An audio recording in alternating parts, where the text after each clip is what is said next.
Minasan, konnichiwa, genka desu ka? At dahil weekdays pa nga, naisipan naman namin gumawa ng suman na made in cassava. Na-miss namin to medyo ilang dekada na din na hindi na nakakagawa nito. So far, paano nga ba gumawa nito?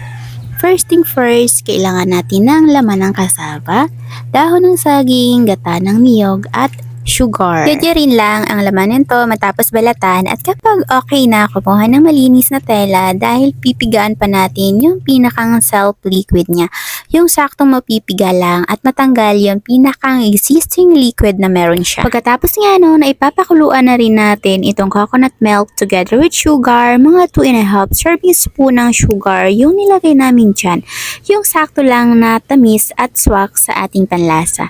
At antayin lang natin na maging caramelize siya, saka naman natin ngayon ihalo sa ating sinet aside kanina.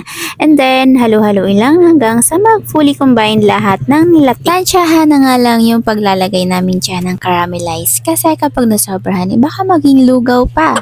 Saka na namin ibinuhos yung iba pang natitira dahil sa tingin naman namin ay mukhang sasakto talaga sa gagawin namin ngayon. After nga niya na inarest lang namin ng mga 5 to 10 minutes, saka naman ito transfer sa dahon ng saging. Nakakatuwa nga lang magbalot nito minasan dahil may mga malalaki, mahaba at may ikling sizes nga yung nagagawa namin.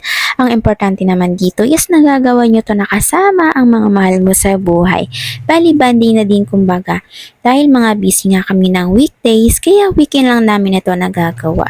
At matitikman mo pa ang mga lutong bahay na gawa ng iyong pamilya. Basta't masipag ka lang magluto at manood ka lang ng iba pang ways of cooking, makakalas ka ring bumili sa labas at matututunan mo pa ang mga lutong gustong-gusto mong subukan na pwede mong i-share sa buong pamilya.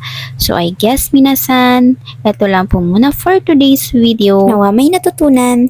Thank you for watching. See you on my next one. Jane! Itadakimasu everyone!